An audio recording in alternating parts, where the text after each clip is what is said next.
హరి ఓం శ్రీ మహాగణాధిపతయే నమః. శ్రీ గురుభ్యో నమః. యా కుందేందు తుషారహార ధవళా యా శుభ్రవస్త్రాన్విత యా వీణా వరదండ మండితకరా యా శ్వేత పద్మాసన యా బ్రహ్మాచ్యుత శంకర ప్రభృతిభిర్దేవై సదా పూజిత సామాం పాతు సరస్వతి భగవతి నిశ్శేషజాడ్యాపహ. ఓం శ్రీ మహాసరస్వత్యై నమః. కాయ్ టీవీ మీడియా ప్రేక్షకులకు నమస్సుమాంజలి. మనం ఇప్పుడు పిల్లలకు అక్షరాభ్యాసం ఎప్పుడు చేయాలి, ఎలా చేయాలి, సరస్వతీదేవి ఆలయంలో చేస్తే వచ్చే అఖండమైన ఫలితములు ఏమిటనే విషయమును గురించి సోదాహరణపూర్వకంగా తెలుసుకుందాం. వ్యక్తుల జీవితంలో వివిధ దశల్లో జరిపే సంస్కారాలు 16. వాటిని షోడశ సంస్కారములు అంటారు. జననానంతరం చేసే సంస్కారాల్లో జాతకర్మ, నామకరణం, అన్నప్రాసన, అలాగే చూడాకరణ అని చెప్పి అది పుట్టెంట్రుకలు తీయటం అనమాట. అలాగే కర్ణవేద అంటే చెవులు కుట్టించటం. అలాగే తర్వాత అక్షరాభ్యాసం బాల్యంలో చేస్తారనమాట.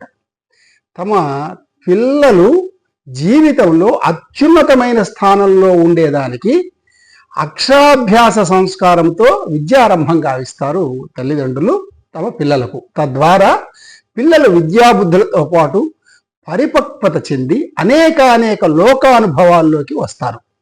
అక్షరాభ్యాసం చేసే రోజున హైందవ సంస్కృతి సాంప్రదాయాల ప్రకారము ఏ విఘ్నములు కలగకుండా ఆదో పూజ్యో గణాధిప అని ముందుగా విఘ్నేశ్వరుని పూజ చేసుకొని ఆ తర్వాత సరస్వతీదేవికి పూజ చేస్తారు. అలాగే అక్షరాభ్యాసాన్ని సాధారణంగా 5వ ఏట చేస్తారు. ఉత్తరాయణ పుణ్యకాలంలో చేస్తారు. ఇది శాస్త్ర సమ్మతం, శాస్త్ర విధి అన్నమాట. కాబట్టి జీవితంలో జ్ఞానము, వెలుగు, శక్తి, ఐశ్వర్యం, ఆనందం, వివేకం, తెలివి, విచక్షణ, విజ్ఞత, ఒక రూపము, యశస్సు, భోగం, ఇలా అన్నీ విద్య వల్ల సమకూరుతాయి. అంటే భర్తృహరి గారు కూడా చెప్తారు కదా, విద్య నిగూఢ గుప్తం ఒక విత్తము. కాబట్టి ఒక దాచుకున్న ధనం లాంటిది విద్య. అలాంటి విద్య ఆరంభంలో మనము చక్కగా ఇంట్లో కానీ సరస్వతి మాత గుడిలో కానీ అక్షరాభ్యాసం చేసుకుంటాం.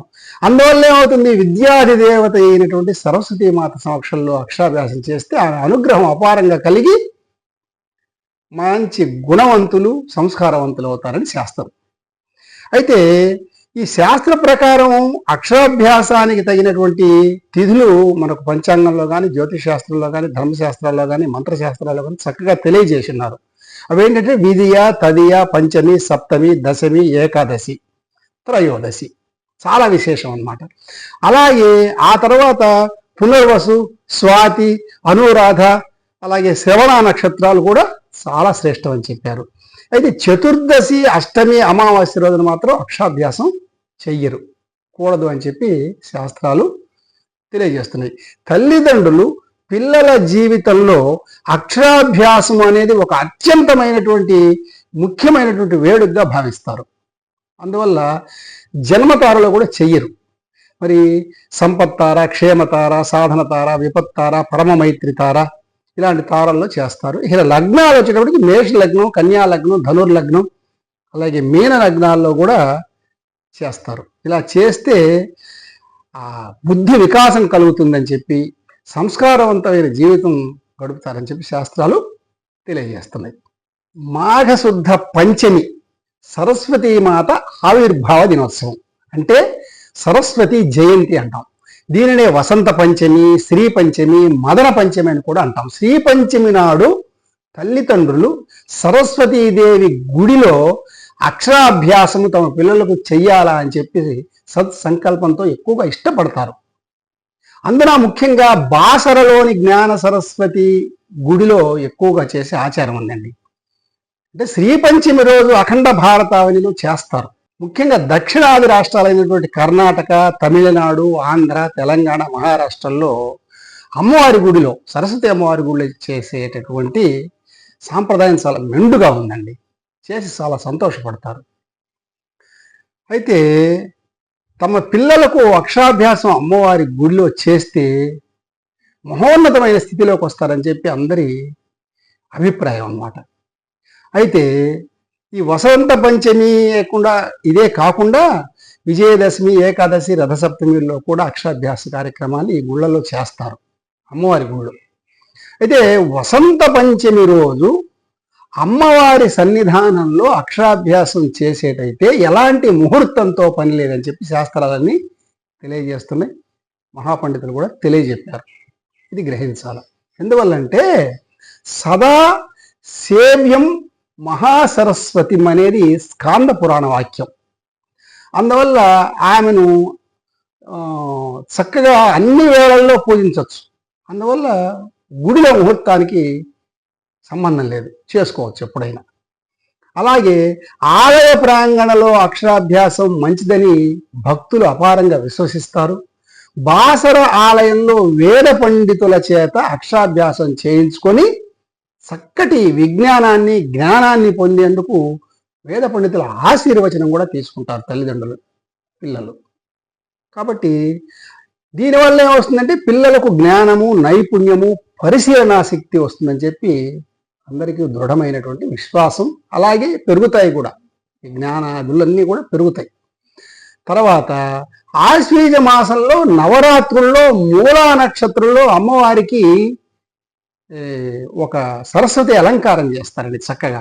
ఆ అలంకారం చేసిన రోజును కూడా అక్కడ అక్షరాభ్యాసం చేసుకుంటారు. పుస్తకాలు పెట్టి విద్యాధి దేవత వీణా పుస్తకధారిణి అయినటువంటి సరస్వతి అమ్మవారిని పూజించుకుంటారు, ప్రార్థనలు చేస్తారు. అయితే లోకంలో ఎక్కువగా వసంత పంచమికే అక్షరాభ్యాసం చేసే ఒక ఆనవాయితీ ఉంది. అలా చేసుకోవాలని కోరుకుంటుంటారు కూడా. ఎట్ట చేసుకున్నా అమ్మవారి సన్నిధిలో చేసుకుంటే అపారమైన ఫలితాలు కలుగుతాయని చెప్పి భక్తుల విశ్వాసం అన్నమాట. ఎందుకంటే చైతన్య ప్రదాయిని అమ్మ, ఆమె విద్యాధరి, ఆమె విశాలాక్షి, మనోన్మణి, వాగీశ్వరి, వేదరూపి, వేదమాత, సర్వజ్ఞాని, నానా శాస్త్ర స్వరూపి, బ్రహ్మ విష్ణు శివాత్మిక అన్నమాట సరస్వతి మాత. అందువల్ల సరస్వతి అమ్మవారి గుడిలో ఆ అక్షరాభ్యాసమునకు కావలసినటువంటి ద్రవ్యములన్నీ సమకూర్చుకొని అందులో ముఖ్యంగా తండులములు అంటే బియ్యములు, ఒక చక్కటి కొత్త ఇత్తడి పళ్ళెల్లో బియ్యాన్ని పోసి ఆ బియ్యంలో ముందుగా ప్రణవ రూపమైనటువంటి ఓంకారంతో మొదలు పెడతారు. ఓం అని చెప్పి ప్రారంభించి ఆ బియ్యంలో ముందు అక్షరాలు రాయిస్తారండి. అక్షరము అంటే నశించనిది, జ్ఞానము కలగజేసేది. కాబట్టి ఓం నమశివాయ సిద్ధం నమః అని రాయిస్తారు. అయితే ఈ శివుడికి సంబంధించిన ఈ అక్షరాలు ఎందుకు రాయిస్తారు అమ్మవారి సన్నిధిలో అంటే, శివుడి యొక్క ఢమరుకంలో నుంచి శబ్దాలు, అర్థాలు, అక్షరాలు పుట్టినాయండి. అందువల్ల అక్షరాలకి రూపకల్పన చేసినటువంటి పరమేశ్వరుణ్ణి ముందుగా స్మరించుకుంటే మంచి అక్షర జ్ఞానం కలుగుతుంది, మంచి విద్య సిద్ధిస్తుంది, మంచి బుద్ధి వస్తుంది. సిద్ధి, బుద్ధి రెండు కలుగుతాయి అన్నమాట. అందువల్ల ఓం నమశివాయ సిద్ధం నమః అని రాసి ఆ తర్వాత ఓం శ్రీ మహాసరస్వత్యే నమః అని రాస్తారు. ఇది ఈ పద్ధతి పళ్ళెల్లో రాసి తర్వాత పలక మీద కూడా రాయిస్తారండి. ఓం నమ శివాయ, ఓం నమ శివాయ, శివాయ నమః, అంతా శివుడే కదా అని చెప్పి రాయిస్తారు. ఈ ఇళ్లల్లో చేసినా చేస్తారు, అమ్మవారి సన్నిధిలో అయినా కూడా ఇలాగే చేస్తారు. ఆ తర్వాత చక్కగా వేద పండితులు బ్రహ్మాండమైన వేద ఆశీర్వచనం ఇస్తారండి. తత్ర భవతాం భూసురాణం శ్రీమత్ పాదారవింద మూలే కృత ప్రణామం కృతాంజలి పుటౌ బుద్ధిమంతౌ ధారణావంతౌ ప్రజ్ఞావంతౌ ధనధాన్య సమృద్ధివంతౌ చ భూయాస్తాంతి భవంత శ్రీమంతో మహాంతోన గృహంతో అని ఆ తల్లిదండ్రుల్ని, పిల్లల్ని ఆశీర్వదిస్తారు. ఎందుకంటే అక్షరాభ్యాస సమయంలో తల్లిలో, తండ్రో, పిల్లనో, పిల్లవాడినో తమ ఒళ్ళో కూర్చోబెట్టి రాయించుకుంటారు. అందువల్ల అందరినీ ఆశీర్వదిస్తారు. అద్భుతమైనటువంటి పవిత్రమైన కార్యక్రమం ఇది. కాబట్టి అక్షరాభ్యాసం వల్ల ఏమొస్తుంది? గుణము, శీలము వస్తాయి. సరస్వతి ప్రార్థన వల్ల ఏమొస్తుంది? చదువు, జ్ఞానం వస్తుంది. కాబట్టి అక్షరాభ్యాసంలో ఇన్ని విశేషాలు ఉన్నాయండి. అందువల్ల చక్కగా అమ్మవారి సన్నిధిలో అమ్మవారిని తలుచుకుంటూ ప్రార్థన చేస్తూ అక్షరాభ్యాసం ఎవరైతే చేస్తారో వాళ్ళ జీవితం 3 పువ్వులు 6 కాయల మాదిరిగా సమున్నతంగా ఉంటుందని తెలియజేస్తూ ఓం శ్రీ మహాసరస్వత్యే నమః. సర్వే జనా సుఖినో భవంతు. స్వస్తి. మరిన్ని అప్డేట్స్ కోసం మా కాయ్ టీవీని సబ్స్క్రైబ్ చేసుకోండి. మా వీడియో కనుక మీకు నచ్చినట్లయితే లైక్ చేయండి, షేర్ చేయండి. మీ విలువైన అభిప్రాయాలను కామెంట్ బాక్స్లో తెలియజేయండి.